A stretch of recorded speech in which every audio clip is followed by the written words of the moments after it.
I would like to introduce myself, Aida Galindo. I am the project leader, as the moderator said, for AFRIPI, and I work for the European Union, in particular EU IPO is the technical agency, let's say, the office that deals with intellectual property. And AFRIPI is a project that we implement and we co-fund with the European Commission for 5 years in the whole of Africa, the 54 countries. So quite ambitious project, and we are happy to be here today to share with you what we do to support private sector in Africa with IP. But I would like, well, before I also introduce my colleague Nancy, I would like to know a bit who we are. Maybe I would like to know any European SME or company. Are you European company? Yes, we are Okay. Oh, wow. Okay. Dutch origin. Great. So we have EU private sector, that is very good. Then I know also we have European Commission here. Good. So public sector. And then the rest, I assume you're Kenyan or African companies from Kenya, all of you? Or Denmark. Okay. So you're, so then we have two, let's say, European companies, public sector, and then all Kenyan companies? Okay, great. So that's very good. So we have basically what we wanted. We can have a discussion between different sectors. So let me first let Nancy get introduced, and then we go into our subject, please. Thank you very much for joining us, even though it's a late session. My name is Nancy Samuriwo. I'm not Japanese. It sounds like Japanese, but I am Zimbabwean, and I am based in Harare. And I think, as Aida said, is my project lead. AFRIPI operates from 4 countries, from Alicante, Spain, from Yaoundé, Cameroon, from Ghana, Accra, supporting the AFCTA, and then from Harare, where I am based at AFRIPO. AFRIPO is the African Regional Intellectual Property Organization. It has 22 member states and 6 observer states. So altogether, as an IPR expert, I support AFRIPI's IP work in terms of 28 countries. Cameroon is the second country that hosts a regional intellectual property organization, and that one is mainly French-speaking, so it has 17 countries. So altogether, I think we are 4. And that's my background. I'm a lawyer by profession, majoring in intellectual property law, but I do have another degree in oil, gas, and mining, and now studying towards climate and development. Thank you, Nancy. So I just want to give you an overview, and then we get into the matter with our expert. So also, maybe I didn't give my background. I'm also a lawyer, but I've been working on development and cooperation for most of my career with the United Nations first and with the EU. And I've been based for many years in Africa, so I feel also African. So then AFRIPI, as I said, this project covering the whole of Africa, 54 countries, 5 years, 17 million euros budget, implemented by the EU IPO, European Union Intellectual Property Office. We are based in Spain, in Alicante, next to the sea, but then we have, I am based in Harare, Zimbabwe. So why intellectual property is important for all of you? I mean, for all of you businesses. This is what we are going to be discussing here. So we raise awareness, and we also get to know also what are your challenges, how we can support. But then we work in 4 areas. So the first one we work is international treaties, agreements. We support also the African Continental Free Trade Area. You know, this is a very important milestone for Africa. So we are supporting with an expert in Ghana, where the Secretariat is, and there is an IP chapter being developed. So we support there. Then we support also at the national and regional level, the networks, institutions, let's say, so that, for example, when you register your trademark, we help these national offices, but regional offices also to be up to date, to get trained, to have the best technology, so that also for businesses, it will revert in helping you get better service. Then the third one is the one we are here today. It's specifically for SMEs. It's raising awareness on IP. We also have a project called the Help Desk that you see there, IP SME Help Desk, that gives support to SMEs, European SMEs who want to invest in Africa, but also African SMEs that want to invest in other African countries, to free of charge give you advice on what you have to do to get your IP protected. And we had this comment today of free of charge, so it means you are not giving good service. No, it's actually an excellent top-level service, but because we are funded with the European Union, we give this free of charge to SMEs. But basically, if you could have to pay this privately, it would be quite expensive. Then the fourth component, we work on GIs. Today, we heard a lot of people are working on agriculture, so this is also something important to protect the origin-based products. So that is a bit of the overview. And then I would like Nancy to explain you a bit IP, why IP is important, also how you can protect your IP in Kenya, and then we can have a small discussion on, for example, what are your challenges, no? When you go to a country, maybe I know IP might be not the first thing you think about, but then when somebody copies you, or you see your goods being counterfeit, or somebody using your name, or then you realize, oh, actually, IP was something that maybe I should have thought about, and it's not a last thing. So I think this would be something that maybe we can bring back home today. So with no further delay, Nancy, please. Thank you. Thank you very much. We will have just a PowerPoint presentation for those who want to follow. So I'm just going to ask my friends to help me there. So what we do in AFRIPI is really to try to demystify intellectual property. If I may just ask, because we're a small group, do we have an idea of what intellectual property is, or intellectual property rights are? Just by show of hands. Okay, there's some who know. That is fine. But what I'm going to be doing is to really just take you through three chapters. The first one is just really to introduce what intellectual property is from the business perspective, not from the scholarly perspective. And then in the second chapter, I'll be explaining why we should be leveraging IP as a business benefit in our businesses. And then in the third chapter, I'll be just explaining some of the business benefits for intellectual property. So if you can move on to the next slide, please. Okay. The first thing that I want to emphasize is that intellectual property protects the creations of the human mind. But oftentimes people will say to me, I have an idea and I want to protect it. But let me put intellectual property in its correct business context. Number one, intellectual property does not protect ideas. No one can monopolize an idea, but it will protect some form of expression.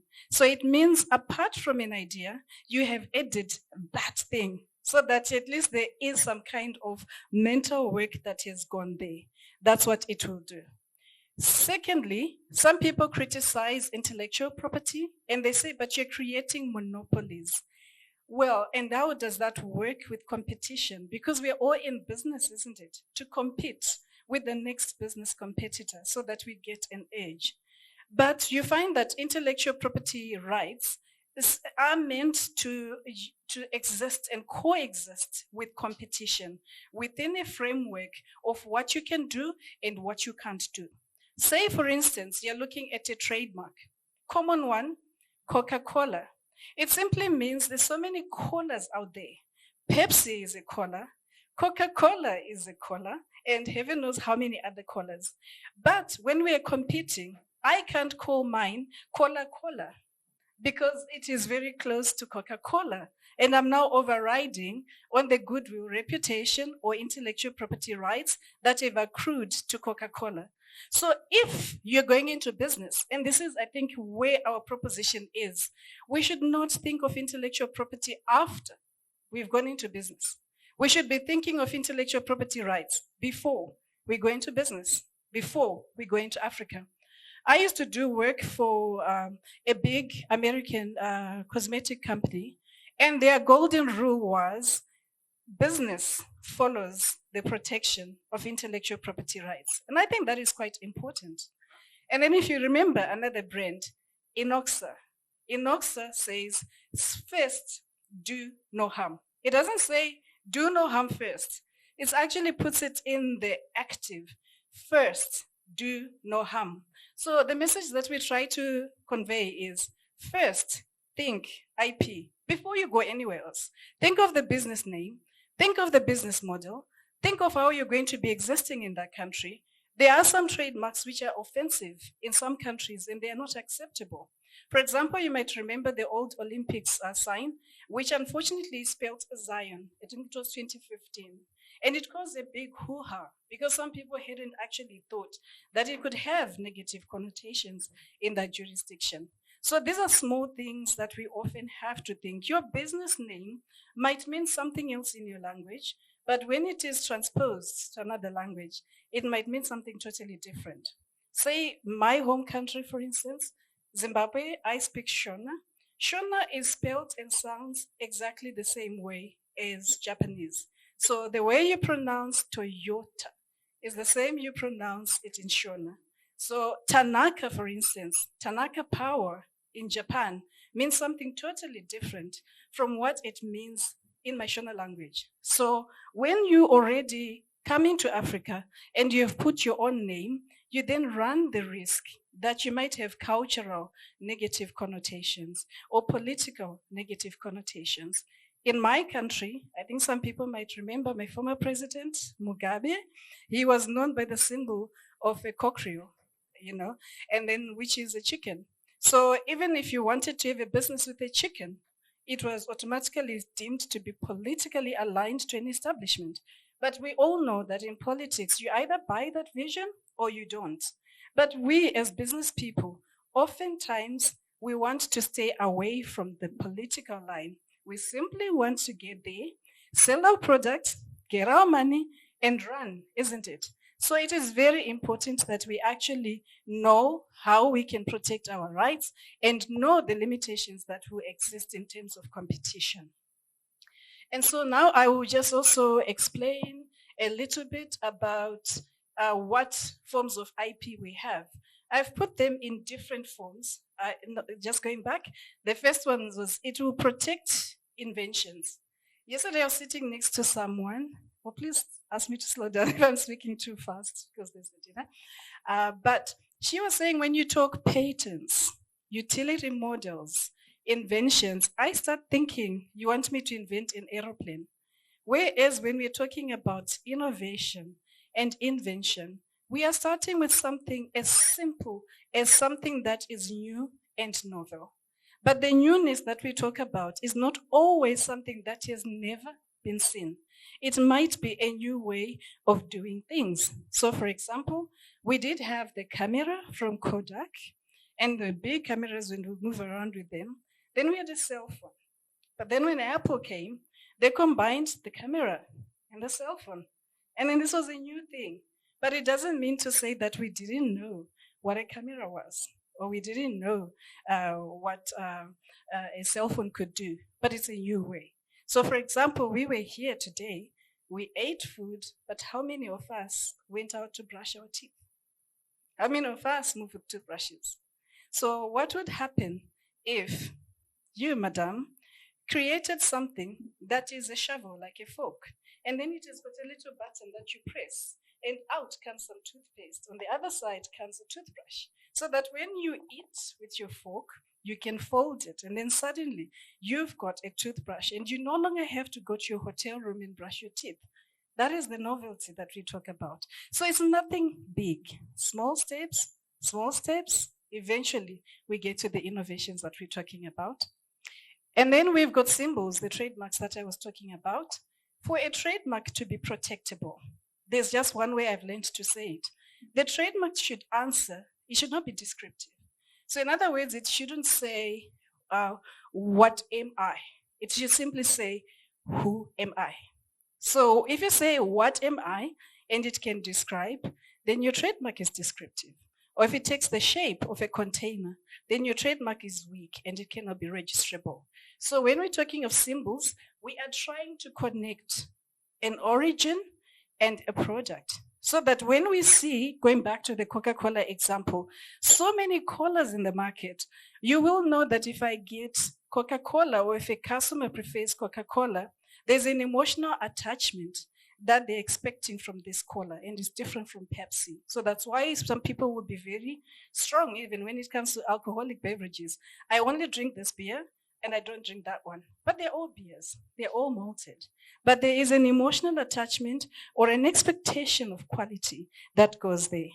I saw a young madam coming in with a Chanel bag. Automatically, when you see Chanel, you know it is a designer brand. You see Louis Vuitton, you see Gucci, there's an expectation. You can decide to buy whatever you want, but there's a reason why somebody will prefer a Louis Vuitton bag to a Tom Ford or to a Hong Kong, whatever. But, that trademark will guarantee that connection. So if we may move forward. And again, please, if I'm speaking quickly, slow me down. I have a teachable spirit. Copyright, that one I think we do know. It to protect, the creations and literary works. So music compilations, music has become big business, isn't it? And many times we hear that this musician sampled that song and it's exactly the same, and then they're asked to pay millions of dollars. So copyright will protect you in that regard. And then we have geographical indications. These ones have a specific geographical origin. For example, when we say champagne, proper champagne comes from Champagne, a region in France. Rooibos tea is supposed to have the qualities of the Karoo in South Africa. So that is why. So there's that connection, not with a business, but with a geographical location. And those are geographical indications. If you can move on, please. New plant varieties. I think in this day and age, and I liked what I heard this morning, I think we were told a lot about climate sensitivity. The world is changing. So our varieties are also to be climate resistant. We want them sometimes to have different qualities. I work a lot in plant varieties, and what I normally do in Zimbabwe, blueberries were not for me, but they'll control the sugar content. A lot of the Zimbabwean blueberries are actually sold in Tesco in the UK.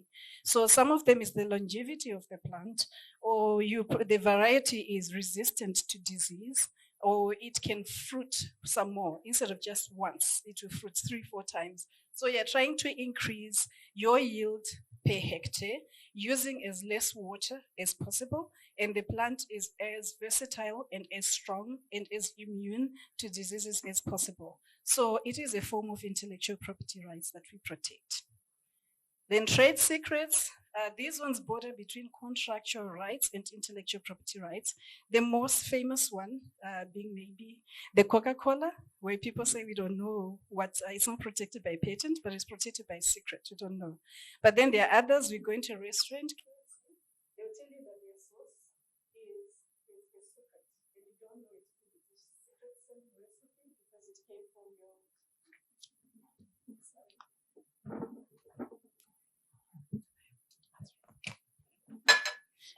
Okay, thank you. So they will have the trade secrets. So we can roll over to the next one. Okay. So I think what is relevant to us as business, I'll just ask you to just have a moment to just look at that quote from Peter Drucker. He's a marketer. And I like what he said. He said, a business enterprise has two basic functions, marketing and innovation. Marketing and innovation produce results, and the rest are all costs, whether you agree or not. But that is a perspective, isn't it? So innovation and marketing, putting them in the center of our business proposals. I think that is what we will see that IP will try to help. So next slide, please. So Innovation, that's my take. Innovation is a different proposition for uniqueness. And I was looking, as I was preparing the slides, the difference between being different and being unique. To me, being different is saying I'm not the same. But being unique, I'm one of a kind. So if you really want to buy things, generally people don't want things that are different. They want things that are unique. So IP will help your business to become more acceptable to the customers because it is giving them a different proposition. So you want your product for people to look at it, and you don't want them to say, I want this, because it's a matter of choice. But you want them to say, I need my Coca-Cola. I need my brand of medication. I need this. I need my perfume. So that uniqueness is what we try to encourage with IP. Next slide, please. Anyway, so with this one, I'll just fly past because of the time. So here we're just looking at what business environment we are operating in. So the modern business environment, the way I see it, characterized by being a very demanding market space. There's so many growing multitudes of competitors from all sorts of the world. The world has become a global village. Technology is ever changing. The pace of change is very fast and very, very disruptive. Consumers are spoiled for choice. So how do you leverage your business so that it stands out? And our proposition is if you use intellectual property rights correctly, you can be able to moderate that kind of competing environment. Next slide. I think the marketplace is a bit like now the jungle. And I'm always reminded by that song, New York. I love it. But we all know it, most of us, New York, where the concrete dreams are made of, So I think, that is really what the marketplace is. It's a dog world out there. But IP will give you a proposition for actually doing your things differently. So therefore, we're saying we cannot afford to be different. We must be, as a matter of necessity, unique. And how can we be unique? By incorporating an IP strategy into the way we do business. And that will help us to have an entry into the market and to regain or retain market power. Next slide, please. So now this is where I talk about the business benefits from what I've said, and hopefully it does flow. So the benefits of IP rights, they'll give you guarantees regarding the quality and safety of your products. For example, trademarks and designs, as I did say. Designs, for example, perfume bottles. I can only talk of the Angel by Magla.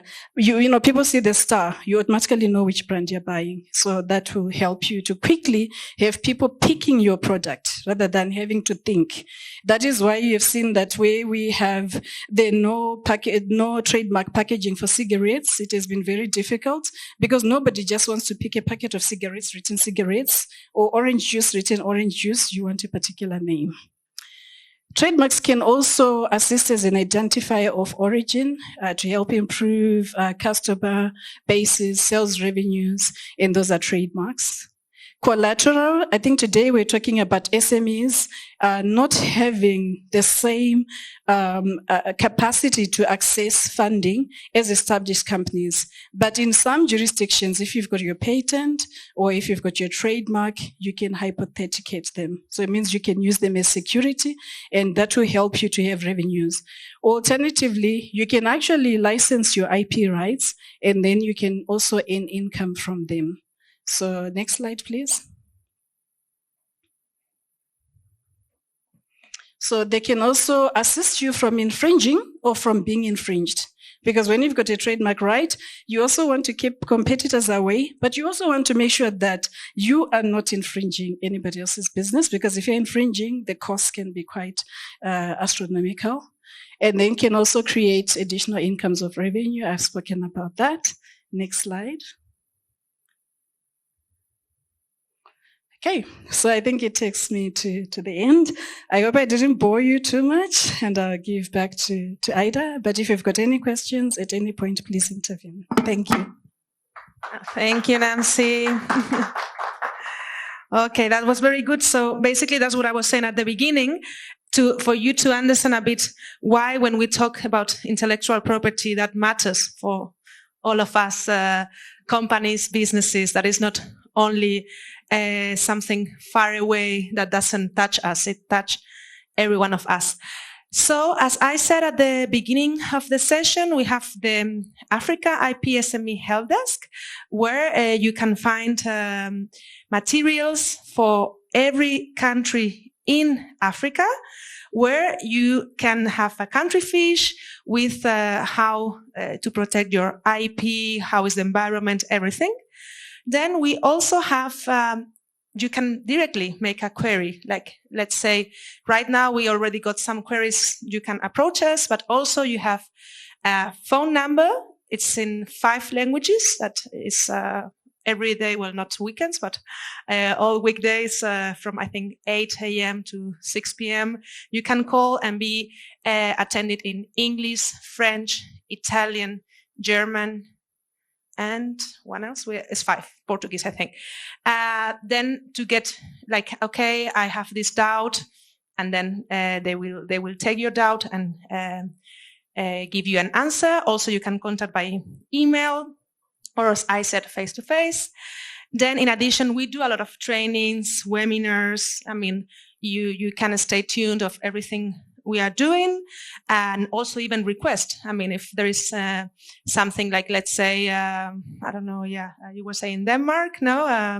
You were saying you were Dutch. I mean, okay. So, for example, your Chamber of Commerce or your embassy feels there are some companies interested on investing on Kenya, let's say. We can organize a tailor-made training. We are doing it, for example, now we are going to Romania, and we are having a training and a session with Romanian companies that want to invest in Morocco. So we go with experts, with lawyers from Morocco, to guide the Romanian companies on what they need to invest in Morocco and get their intellectual property protected. No, so this kind of services, as I said, free of charge, available for everyone. Both EU companies wanted to invest in Africa, and African companies wanted to invest in other countries of Africa. As I said, the ultimate goal we have in our project in AFRIPI is to facilitate investment in Africa and intra-African trade. So European investment in Africa, intra-African investment. So we had a 1-hour slot. We wanted to make it shorter so that we know we are all tired. But since we are kind of like in family, let's say, a small group, I just wanted, if briefly you could maybe share something with us. For example, when you, maybe, I don't know, when you arrived to Kenya, did you easily get your trademark protected? Or maybe you're some entrepreneurs, you're starting. Did you already look at intellectual property, at registering your trademark? Or maybe if you're, I don't know, in innovation, have you thought about filing a patent? I mean, just to get a bit of a sense of what we are talking, how does it affect to you? If you have something to share with us, would be great. Thank you. I see you knocking. Well, actually, I'm not sure whether we are the best example, but we started more than 50 years ago in Kenya. So we didn't, in the beginning, we didn't think about IP rights at all. But I think about 10 years ago, we started to register indeed our trademarks and brand name. So basically, for us, that's not the current, let's say, challenge. But there is another challenge I think that could be interesting, is taxes. Because of course we use trademarks within the group because we are operating in Kenya, Uganda, and Tanzania. And therefore we charge royalties to the group companies. And obviously, tax authorities always challenge these charges because quite often they claim these are not IPRs. It's just, a charge to the other companies. But basically what they forget is, yes, from each nationality, they want to collect money, but it's, one is paying, but the other is getting the income. So you're taxed anyway. And we have no problem in paying taxes, but we don't like to pay double. And that is actually a serious challenge. And it's related to IPRs, I think, very much. So I think that's where you could definitely help, I think. And then one last note, and I will get back to this after the forum. I'm also a board member of the NLBH, which is the Dutch Chamber of Commerce in Kenya. And I think it would be very interesting indeed to introduce you to that hub and meet the business community. It's part of the EU, but it's quite a big community in Kenya. It's quite a lot of Dutchmen. Somebody said more than 5,000, but anyway, so I think that's a great opportunity. So thank you. Thank you. Actually, I heard a Dutch in the corridors today, so I assume my Dutch. I used to live for studies in Bruges, that is Belgium, but it's you say Flemish, but I can't. I just recognize the language, but cannot speak. Thank you so much for sharing this. Anything from your company you would like to share? Okay, maybe thanks for the presentation. It was great. Just wanted to clarify whether multinationals or international companies should register their business name as an IP. Because I know, so it as part of the definition of, should international companies register their business names in each country they're trading? Because I saw it's part of the IP definition. So that's my first question.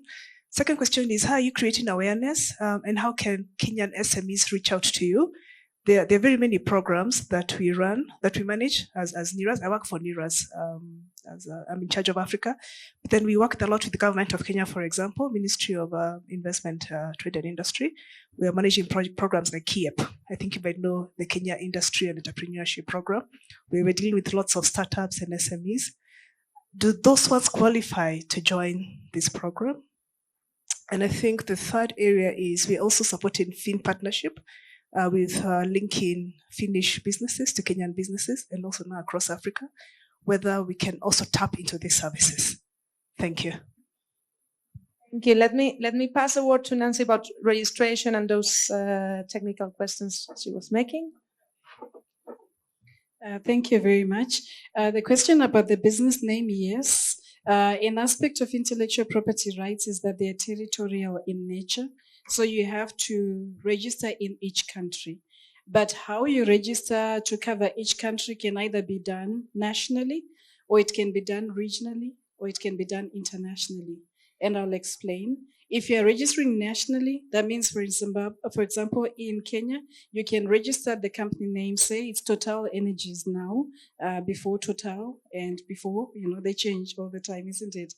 So you register in Kenya by going to the Kenya Intellectual Property Office, KIPO, and then you register, and that means you're protected in Kenya only. Alternatively, you can register, say regionally, but Kenya is not a member of AFRIPI, but AFRIPI has got 13 countries in terms of which you just file one application and then you designate. That means you simply pick and choose any one of the 13 countries, and then automatically you, in one application, you secure territorial application in other countries. Or you can use, which Kenya is a member of the international route, the Madrid Protocol, about over 130 countries that you can choose, now getting to 140. So you can then choose where you want to protect your company name. And how people protect company names, I normally talk of a concentric circle theory. So for example, with our SMEs, we always say, take, for example, a bowl of water and you drop a stone. The first place where it falls is your point of impact. So Kenya is where you want to be. The ripples are where you want to protect. because there's spillover trading. People come from Tanzania, will come from Zimbabwe, then you end up with the same name. So when you want to come into Zimbabwe, even if I have not registered the trademark, I have prior rights because I've been using your name. So it is very important, and I'm glad you raised that, to make sure that we are protected in each country that we are in, number one, and two, sustainability, where we see ourselves years from now being there to defensively protect our rights. Thank you. The other ones I'll give back to Ida. Thank you, Nancy. Yes, and about beneficiaries, basically any company can benefit from our services. It's completely free. So we normally talk about SMEs, but of course any company can also approach us. It's, normally we say SMEs because we understand there are more financial constraints to get like private legal advice, but we are very happy even if a big company reaches us, and we are the IP experts, at least at European level. And then also about partnerships, sure, we can work. We are very happy that the idea is to, as you said, raise awareness. I mean, how we do it in different ways. Like this is a way, like coming into a trade fair, a business forum, and raise awareness about the importance of IP and even B2B contacts. And so we also do it, as I said, through webinars, online sessions, partnerships with us. That's very nice what we can do, and hopefully I'm really confident we will do with embassies, chambers of commerce. I mean, we also use social media. Actually, a very good thing. I'm very happy because I was kind of the promoter of that. We engaged with, if I remember now the name, I think he was from Kenya, actually, a very famous singer. I will remember. He came to one of our events, and as such an ambassador, then that was amazing because not only that he participated in our event, but then he got interviews. He was very, very famous. So interviews, and he was explaining because he got really convinced after being in our event of the importance of IP. So we were all over in social media and really reaching not only the businesses, but also the people, no? Because I see not only in Africa, also in Europe, there is maybe not that sensitivity on the importance of IP and buying genuine goods. I mean, you go to a market, you see counterfeited goods everywhere, and people think, oh, I'm wearing a Nike that it's not. I paid $5 and look like a Nike, but you don't understand that you may have paid only $5 for that. But it's not only that.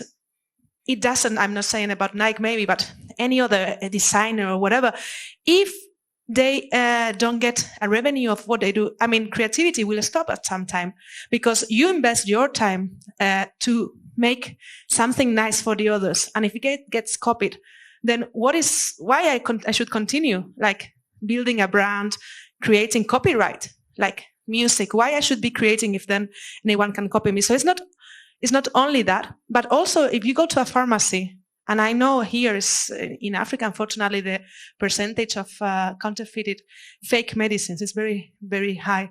So you are putting your own health at risk because you are not 100% sure if that medicine is right. So that's why intellectual property is something that touches us to the point of even threatening our health and life. So that's why raising awareness is so important. We are also working at universities, schools. I mean, we try to do a bottom-up approach because first thing you heard IPs like lawyers, things that do not touch me, and that's what we are trying. I mean, I know it's not going to be done over one day, but we try to raise awareness little by little. So thank you about that. We will be closing soon, so please, thank you. Thank you very much. That presentation was very informative. Thank you very much. But maybe I missed it if you said it. But what is the difference between AFRIPI and ARIPO? And maybe you could elaborate it in terms of coverage. And also referring to the Madrid Protocol, if I was to choose, say, all the 140 countries, is that option available? And does it mean that the costs of doing that changes from, like, in terms of the number of countries that I do? And if you know, maybe you can tell us the cost, so that if I was thinking of doing that, is this something I would go try immediately, or it's something that I would want to do after some time? Thank you. Thank you. Maybe I'll ask Ida to take the question on what AFRIPI is. But while she's doing that, I like to tell stories. So I think from what Ida was saying, I'll give you the case of Adidas. That's how it's pronounced. I love it. In South Africa, and this is a real story. Adidas, of course, uses the 3 diagonal stripes, for their branding. And a very big retail store in South Africa called Pep, and it's Pepco, so then started using 2 and 4 stripes. And the question before, which actually went to the Supreme Court all the way, because the question was, does a stripe, is it distinctive? Does it create rights? Can you monopolize? And then when they overcame that, the question was, if Adidas has got 3, Pepco's proposition was, you keep your 3, we use 2 and 4. We are not infringing. But the question is, were they not inspired to use stripes by Adidas? So Ida, I'll leave you to answer the Pepco. Okay, so the storytelling thing is beautiful. I think that is the way we pass the message. So thank you, Nancy. Okay, AFRIPI and ARIPO. Maybe I didn't explain myself too well at the beginning. So AFRIPI is the project, the project funded by the European Union, that I am the project leader, and Nancy is one of our experts. And it's a project, so it means we have 5 years to do something in the whole of Africa, the 54 countries, on IP, to facilitate the investment, the trade through intellectual property. Okay? Then we implement, as European Union, in particular EU IPO, that is the office, the European Union Intellectual Property Office. So let's say we are the Office for Intellectual Property for the European Union. If you want to protect your trademark in Europe, you file the registration at the European Union Intellectual Property Office, and then it's covered in the 27 countries. That is what we do. Then ARIPO is one of our key partners, but ARIPO is a regional organization. The same way we would be for Europe, they are for 22 countries in Africa, mainly English speaking. Then there is another one called OAPI that is for 17 countries, mainly French speaking countries. Okay, so that's why Nancy was referring about ARIPO, because it's a regional organization that works on IP in Africa. So let's say ARIPO is a partner. Partner is an organization we work with very closely. Actually, our office is hosted at ARIPO premises in Zimbabwe, so we are key partners. And then also, Nancy, if you can please, I know how much it costs, for example, at EU IPO to file a registration and be covered by the 27 EU countries. I think it's around 700, 800 euros. But then you can have better idea of what the gentleman was asking. Okay, thank you. Firstly, I think let's go back to strategy, because if you do not use intellectual property rights, you will be under attack for non-use, because there's no jurisdiction that just wants people to create ghost intellectual property rights. So there's a maintenance cost that you pay, whether for patents, industrial designs, or for trademarks. Trademarks, you renew every 10 years in most jurisdictions. Designs, 10, patents, 20. So it's very expensive. So number one, I would discourage, ticking all the boxes, because the costs will simply become a bit, in fact, they can actually overwhelm the business in terms of just keeping. So that's whole strategy of finding the concentric circle, where is our point of impact, where are we likely to be attacked, will help you. Then the costs will differ on the number of countries that you want. In the Madrid, some countries, just like we're in ARIPO, they have chosen what they call the individual fee. So normally we would then have to advise you on a case-by-case basis, having chosen the countries that you want, and we tell you which ones to choose. And then going back to the storytelling, and this is the last one. From what Ida has said, I think if you want to distinguish ARIPO from any other organization, I ask you to remember these figures: 22, 20, and 13. 22 that's easy, isn't it? 22, 20, 13. So 22 is the number of ARIPO member states. 20 is the ones that you can designate in a patent utility model or design application. 13, it's an unlucky number, isn't it?